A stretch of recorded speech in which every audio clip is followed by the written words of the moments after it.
আমাদের অনন্য স্টোরি সকল প্রকার পার্ট গল্প দেখতে আমাদের চ্যানেলটি সাবস্ক্রাইব করে পাশে থাকা বেল আইকনটিতে ক্লিক করে অল নোটিফিকেশন অন করে দিন।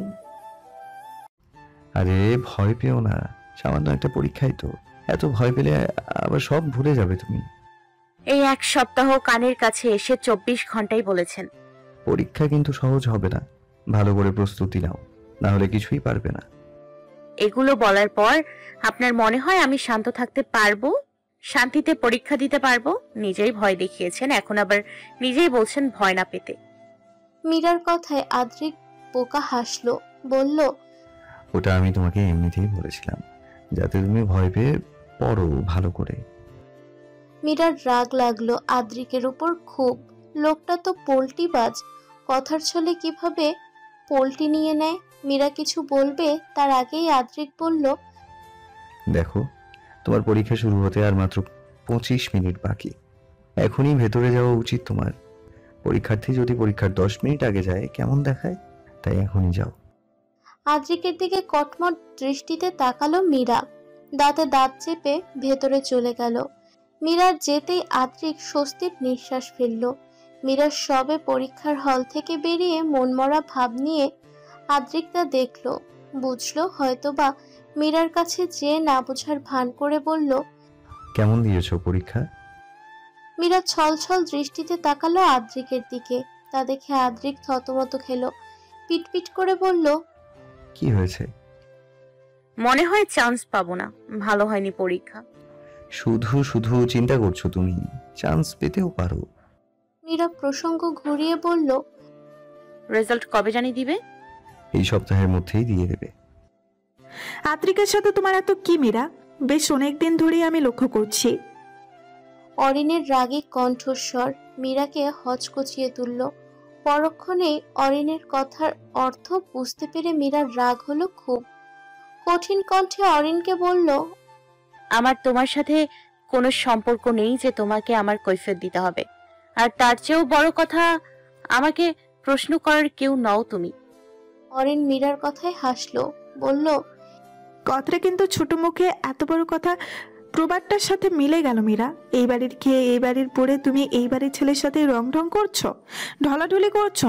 এতিম মেয়ে বলে কি বড় লোকের গলায় ঝুলে পড়তে চাইছো? আমি এই বাড়ির খাই, এই বাড়ির পড়ি, কিন্তু আমি তোমার খাই না, তোমার পড়ি না। তো তোমার কোনো অধিকার নেই আমাকে কথা শোনানোর। আর এতিম বলে বড় লোকের গলায় তোমার মতো ঝুলে পড়তে চাওয়ার মন মানসিকতা আমার নেই। নিজেকে আমার সাথে গুলিয়ে ফেলো না। মীরার এহেন জবাবে অরিন থতমত খেলো বেশ।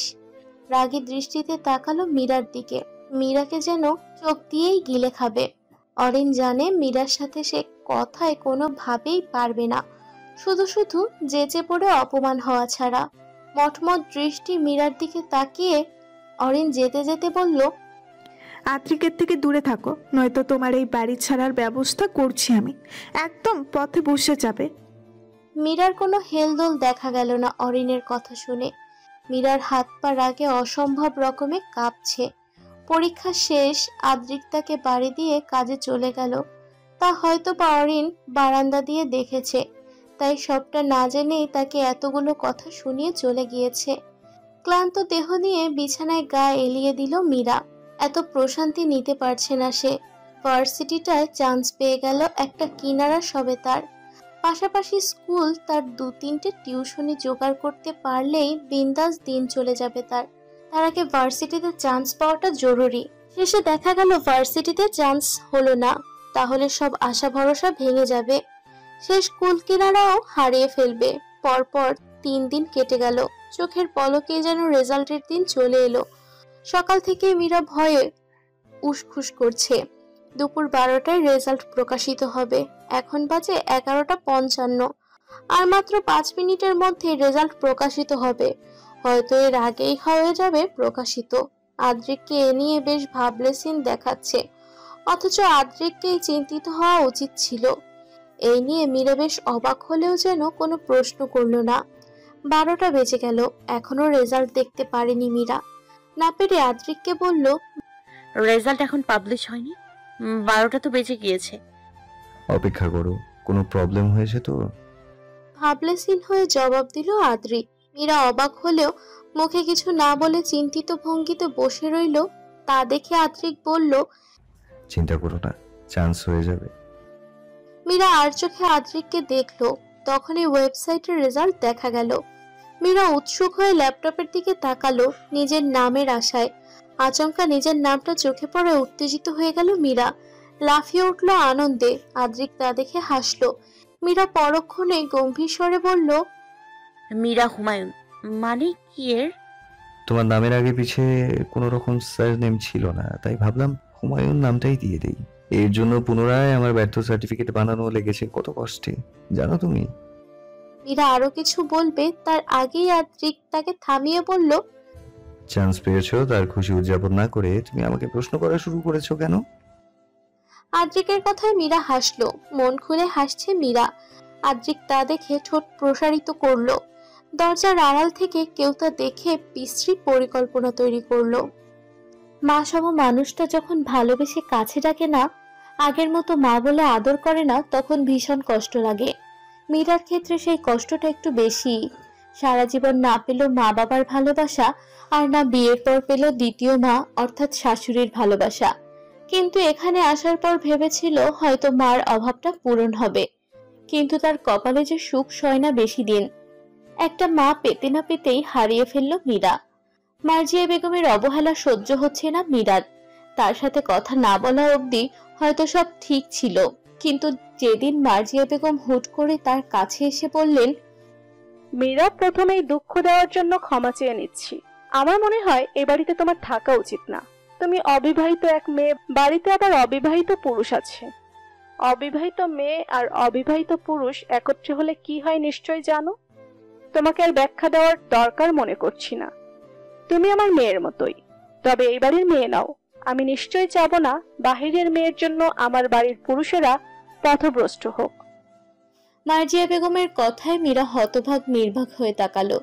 হতবিহ্বল চাহনি জানান দিচ্ছে সে কতটা অবাক হয়েছে মার্জিয়ার কথায়। সুখ বুঝি এত তাড়াতাড়ি শেষ হয়ে যাবে? মীরা মনে মনে ভেঙে টুকরো টুকরো হয়ে গেল। বুক চিরে একদলা কান্না এলেও নিজেকে সামলালো। নিজেকে শক্ত নির্বিকার রাখলো, যেন এই মুহূর্তে কিছুই হয়নি। শান্ত চোখে বলল, জি বুঝেছি।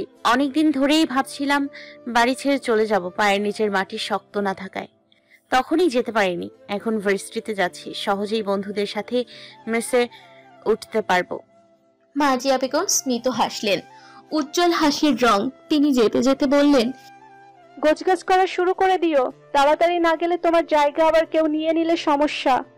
মেহমান হয়ে এসেছো যেহেতু এই বাড়িতে, সেহেতু মেহমান হয়েই যাবে তুমি। আপ্যায়নের ত্রুটি রাখবো না। মীরা গম্ভীর মুখে তাকিয়ে রইল। ভার্সিটিতে যাচ্ছে আজ 1 মাস। অবাক করা বিষয় সেই দিনই ভর্তি হলো। সময় এত দ্রুত কেটে গেল যে ইতিমধ্যে 1 মাস চলে গিয়েছে। মীরা জানতো এমনই দিন আসবে যেদিন মার্জিয়া বেগম নিজেই বলবেন তাকে চলে যেতে।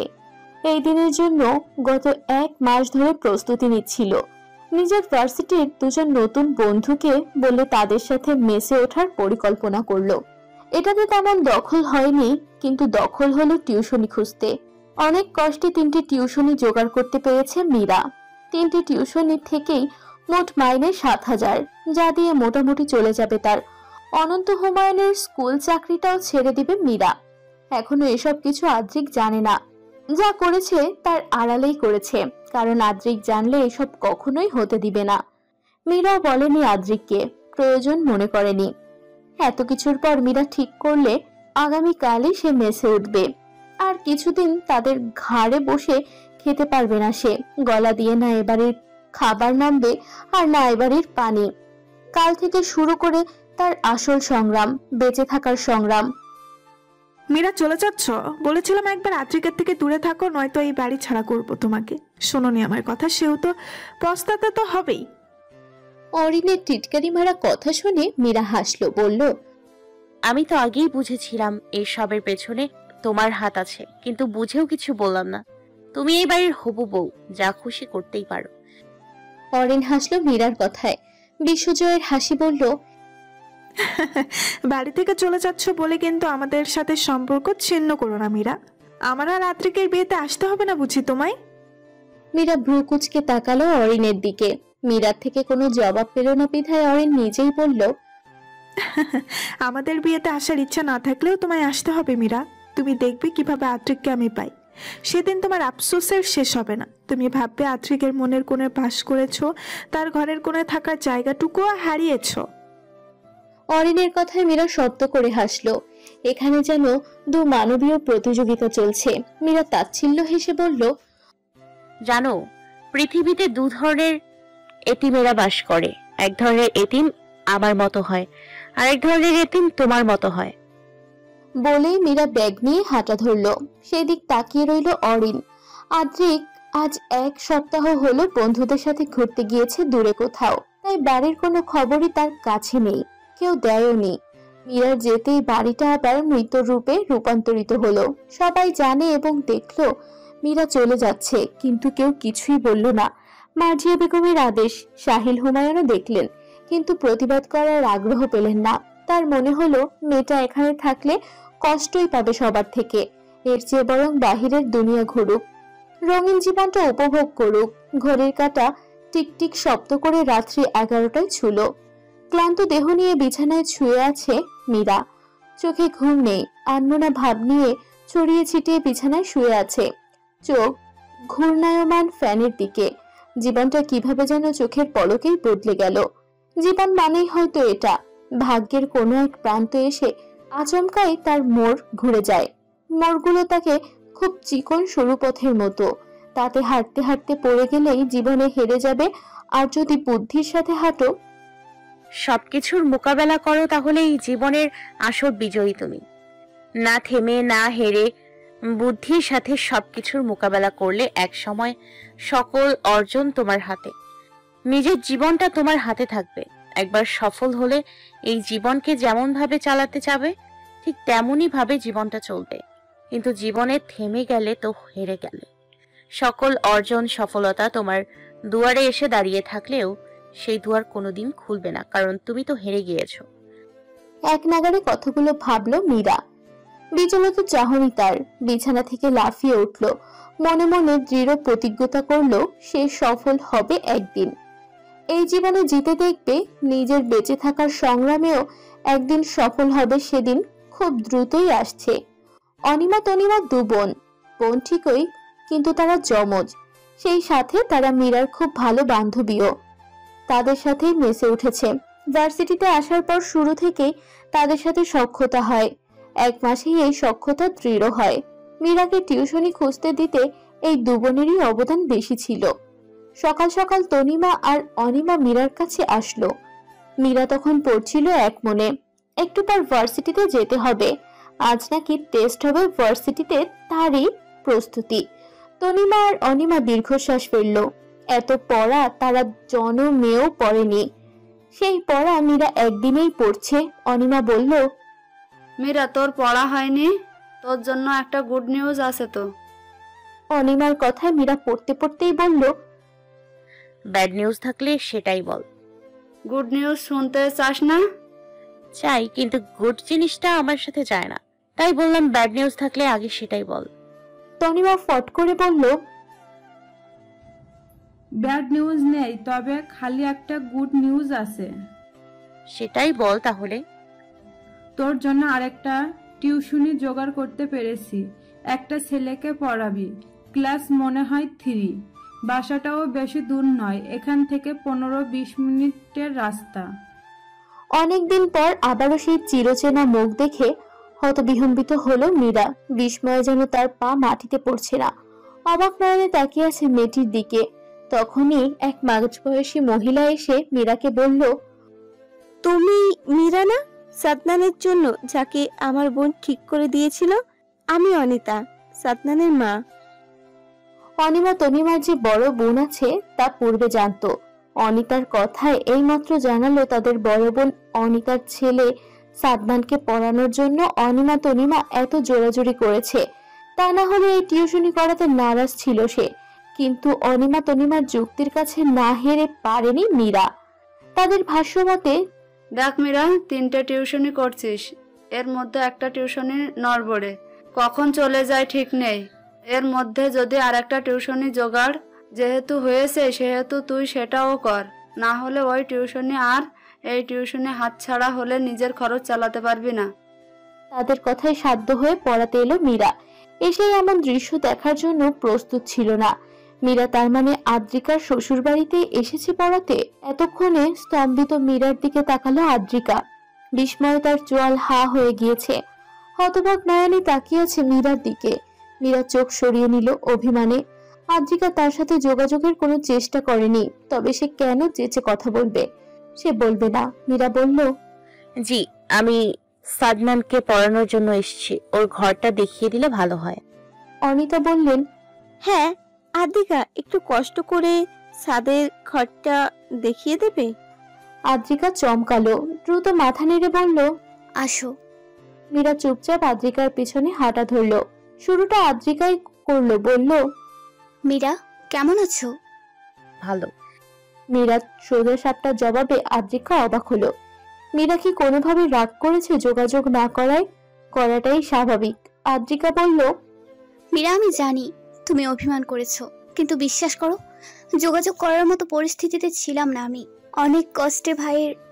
নিজের কথা সম্পূর্ণ করতে পারলো না আদ্রিকা।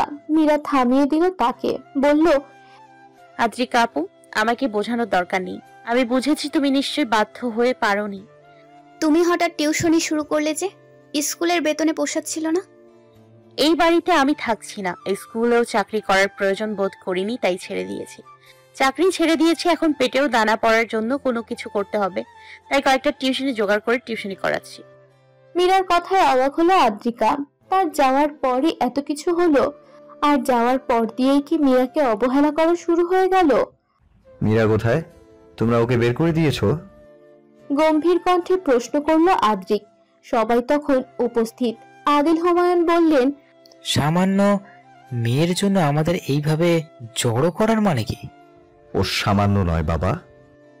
মার্জিয়া বেগম বললেন, মীরা চলে গিয়েছে এখান থেকে, ওর বান্ধবীদের সাথে মেসে উঠেছে। আদ্রিক তাচ্ছিল্যের স্বরে বলে, চলে গিয়েছে নাকি বের করে দিয়েছো তোমরা আমার অনুপস্থিতিতে?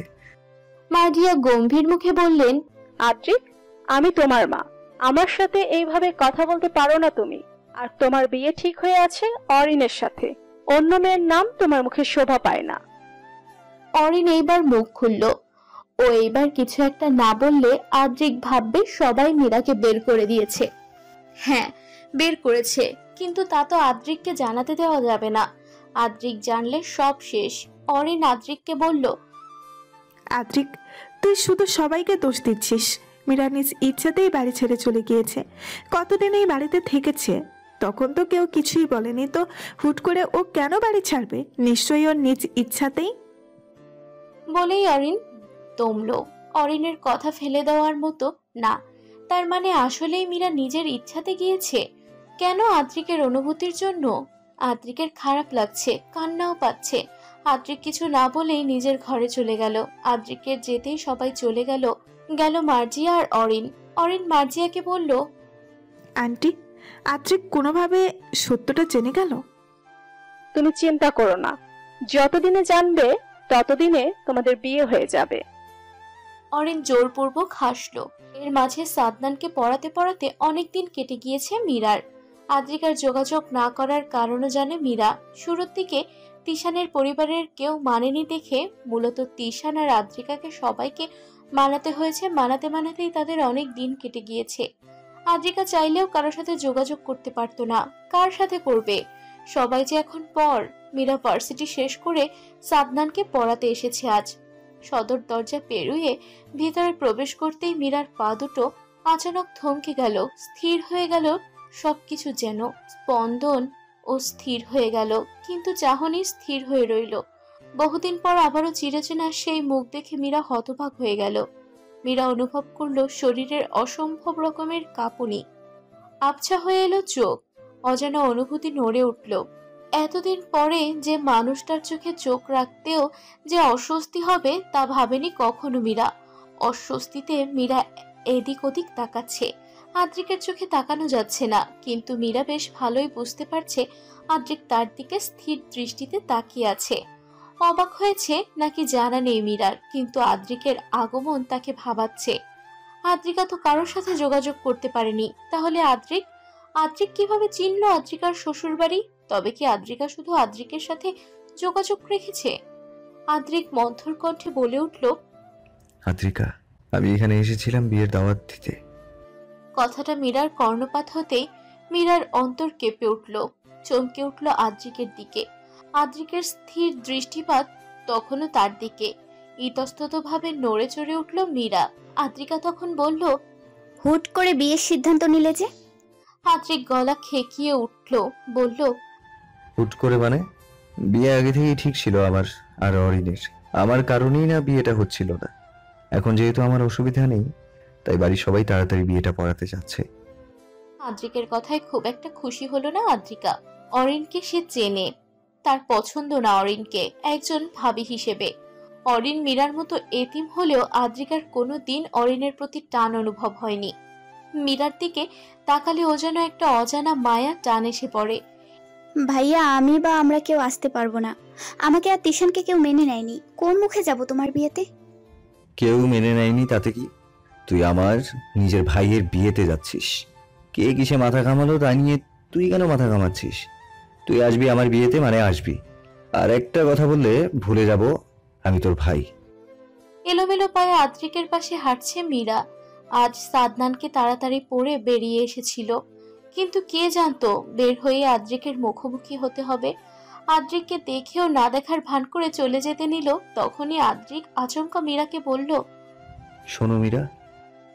মীরা থমকে গেল, নতজানু হয়ে বলল, জি। হাঁটতে থাকো, যেতে যেতে বলছি। জবাব দিল না মীরা, চুপচাপ হাঁটতে লাগলো। পাশাপাশি আদ্রিকও হাঁটতে শুরু করলো। প্রথমে দুজনেই মৌন, এইবার শুরুটা মীরাই করলো। বলল, কি জানি বললেন? আদ্রিক কিছু মনে পড়ার ভঙ্গিতে বলল, ও হ্যাঁ, আমার বিয়ের নিমন্ত্রণ দিতাম তোমাকে। এতদিনের সম্পর্ক ছিল আমাদের, তার উপর আদ্রিকার ফ্রেন্ড তুমি, সেহেতু দাওয়াত তো তোমাকে দেয়াই লাগে। বলেই একটা কার্ড বের করে হাতে নিল মীরা। স্বভাব সুলভ গম্ভীর মুখে বলল, ধন্যবাদ। আপনার কথা শেষ? কি ক্ষতি করেছিলাম আমি তোমার? মানে? সোজা ভাষাই তো বললাম। কি এমন ক্ষতি করেছি যে আমার জন্য বাড়ি ছেড়ে চলে আসলে? আদ্রিকের কথায় মীরা মুচকি হেসে বলল, ক্ষতি আপনি করেননি আদ্রিক, ক্ষতি তো আমার ভাগ্য করেছে। কথা না পেঁচালে কি তোমার হয় না? আমাকে না ভালোবাসলে আপনার হয় না? কেন এত ভালোবাসার কাঙাল আপনি? আমার আর কারো ভালোবাসার প্রয়োজন ছিল না মীরা, তোমার ভালোবাসা ব্যতীত। আমার আফসোস, শক্ত খোলসে আবৃত থাকা মানবীর কোমল হৃদয়ে আমার জায়গা হয়নি। আমি ব্যর্থ। আপনি ব্যর্থ নন, ব্যর্থ আমি। আমার ব্যর্থতার জন্যই আজ আপনি আমাকে পাননি। মীরার কথাগুলো শুনে আদ্রিকের মনে তোলপাড় শুরু হয়ে গেল। সবকিছুর আড়ালে নিশ্চয়ই কিছু আছে যা কিনা সে জানে না। মীরা তার কাছে লুকাচ্ছে কিছু, তা সে জেনেই ছাড়বে যে করেই হোক। আদ্রিক কিছু বলবে তার আগেই মীরা বলে, আজ আসি, আপনার বিয়ের জন্য অভিনন্দন। বলেই সে জায়গা থেকে মীরা দ্রুত চলে আসলো। কেউ না জানুক, সে তো জানে তার কত কষ্ট লাগছিল আদ্রিককে বিদায় জানাতে। আজ সে আদ্রিকের চেয়েও বড় অসহায়, আদ্রিকের চেয়েও ভালোবাসার বড় কাঙাল সে। বুকে দলা পাকিয়ে কান্নারা ভিড় করছে। বিছানায় শুয়ে শুয়ে বিয়ের নিমন্ত্রণ পত্রটা উল্টাচ্ছে পাল্টাচ্ছে দেখছে মীরা।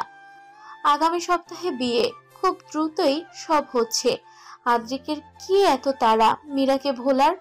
কোথায় তার এত তাড়া নেই? তবে আদ্রিক কেন তাকে ভুলতে চায়? এইসব ভাবেই মীরা আনমনে হাসলো। অনিমা তনিমা মীরাকে দেখছে। মলিন মুখের মীরাকে দেখে তারা অভ্যস্ত নয়, তারা অভ্যস্ত গম্ভীর মুখের মীরাকে দেখে। তাদের কাছে মীরাকে একদমই দুঃখী মানায় না।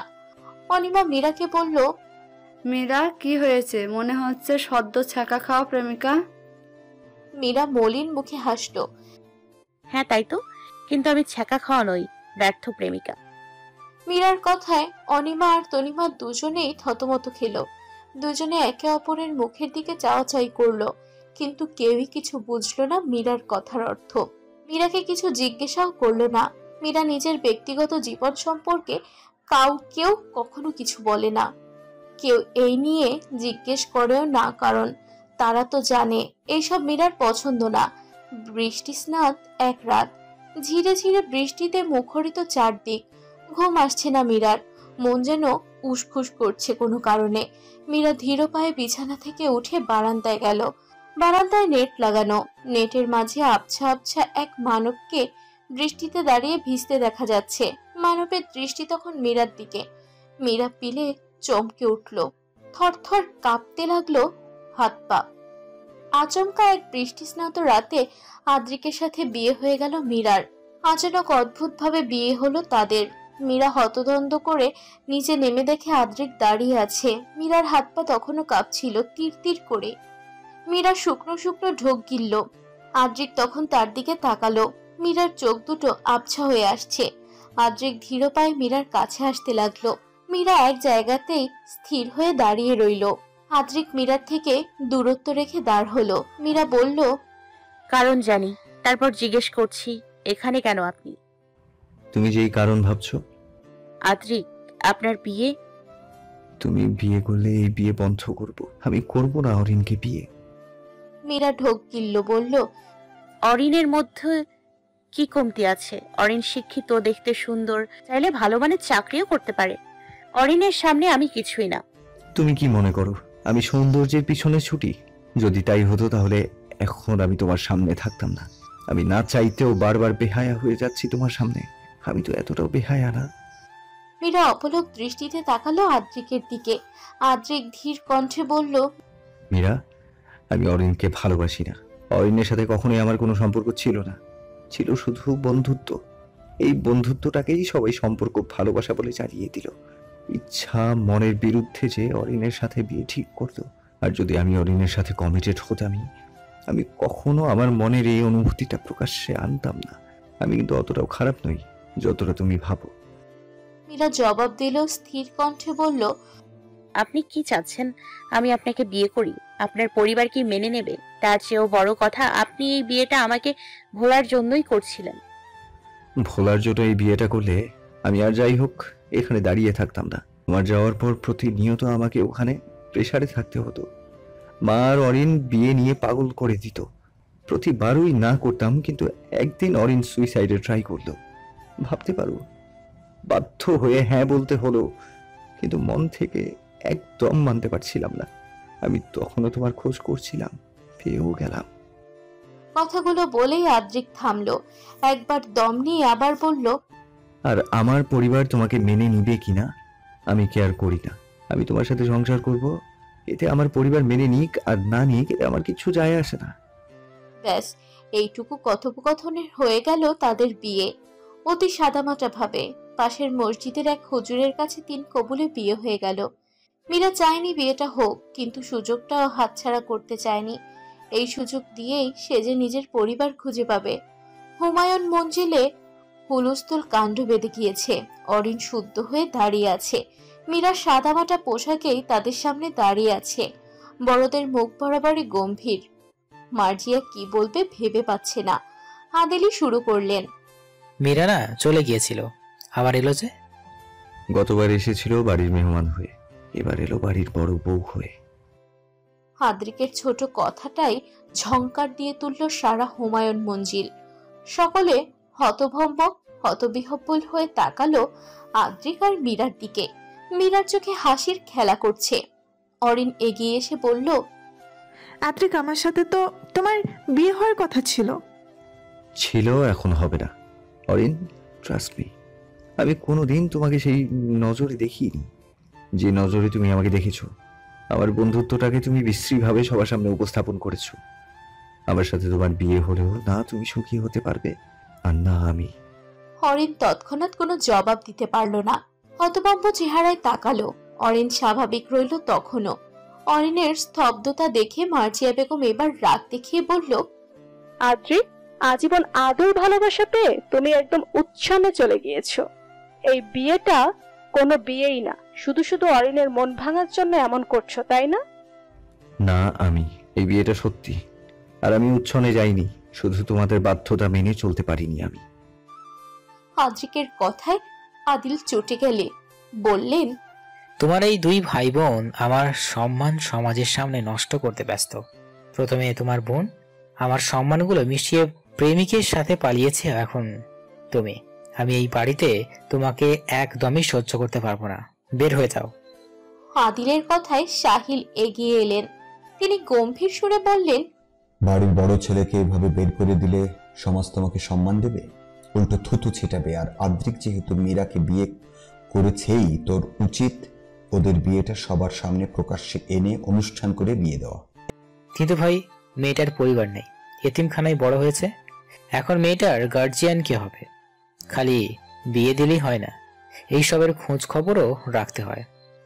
সাহিল হুমায়ুন বললেন, মীরা যেহেতু এতিমখানায় বড় হয়েছে, তাহলে সেখানকার মানুষেরাই হবে মেয়ে পক্ষ।